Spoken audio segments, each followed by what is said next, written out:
Hi friends, present Disney plus హాట్స్టార్లో 6 ఎపిసోడ్స్తో each episode 38 మినిట్స్తో టోటల్ 3 hours 20 minutes రన్ టైమ్తో ఉన్న యక్షిని వెబ్ సిరీస్ ఎలా ఉందో తెలుసుకునే ముందు మన ఛానల్ ఎవరైనా ఫస్ట్ టైం విజిట్ చేసి సబ్స్క్రైబ్ చేసుకొని ఈ వీడియో నచ్చితే లైక్ చేయండి. ఈ వీడియోని మీ ఫ్రెండ్స్ అండ్ ఫ్యామిలీ మెంబర్స్కి షేర్ చేయండి. ఈ వెబ్ సిరీస్ హారర్ జోనర్లో వచ్చినప్పటికీ పెద్దగా హారర్ ఎలిమెంట్స్ ఏం లేవు, పెద్దగా మన అయితే భయపెట్టేది ఏమీ లేదు.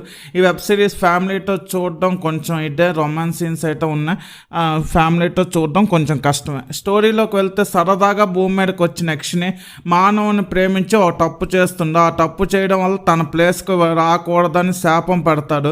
ఆ శాపం పోవాలంటే 100 మందిని చంపాలి. ఆ 100వ వ్యక్తి బ్రహ్మచారి అయి ఉండి తను చనిపోవడానికి సిద్ధంగా ఉండాలని కండిషన్ పెడతాడు. అందరికీ తెలిసిందే ఆ 100వ వ్యక్తి హీరో కృష్ణ. తను సూసైడ్ చేసుకోవడానికి వెళ్ళిన చోట యక్షిని మాయ కనిపిస్తుంది. వాళ్ళిద్దరి మధ్య ప్రేమ పుట్టిందా లేదా, కృష్ణని మాయ చంపిందా లేదా అనేది రిమైనింగ్ స్టోరీ. ఈ సిరీస్కి ఎండింగ్ ఇవ్వలేదు, మేబీ పార్ట్ 2 కానీ లేదా సీజన్ 2 కానీ ఉండవచ్చు. ఈ సిరీస్ నాకైతే ఓకే అనిపించింది. ఇందులో మంచు లక్ష్మి గారు నెగిటివ్ రోల్లో చేశారు. బోరింగ్గా లేకపోయినా అంత గొప్పగా అయితే ఏం లేదు. ఓటీటీఏ కాబట్టి ఒకసారి చూస్తాను అనుకుంటే మీ ఇష్టం, చూడండి. గ్రాఫిక్స్ కూడా అంత గొప్పగా లేవు. కృష్ణ మాయ గురించి తెలిసినప్పుడు, కృష్ణ మాయ గురించి తెలుసుకునేటప్పుడు మంచు లక్ష్మి గారికి వేదికకి మధ్య ఏమొచ్చి ఒక ఫైట్ సీన్ ఉంటుంది. ఆ ఫైట్లోని గ్రాఫిక్స్ అయితే బాగున్నాయి. స్టోరీ గురించి చెప్పాలి అంటే ఇది ఒక ఇంట్రడక్షన్ అనుకోవచ్చు అనేది నా అభిప్రాయం.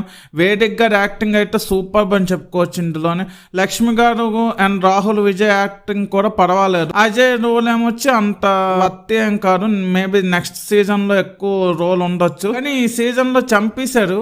ఫస్ట్ సీజన్ లోనే, మేబీ సెకండ్ సీజన్ లో తన రోల్ ఉండొచ్చు లేకపోవచ్చు, అది కన్ఫర్మ్ లేదు. ఇందులో ఉన్నంత వరకు పర్వాలేదు. బీజిఎం పెద్దగా లేదు, ఉన్నంతలో ఓకే. ఈ సిరీస్కి నేను ఇస్తున్న రేటింగ్ 3 out of 5. ఇలాంటి జెన్యూన్ రివ్యూస్ కోసం మన ఛానల్ సబ్స్క్రైబ్ చేసుకోండి. ఈ వీడియో నచ్చితే లైక్ చేయండి. ఈ వీడియోని మీ friends and family members share కూడా చేయండి. Thanks for watching. Jai Hind.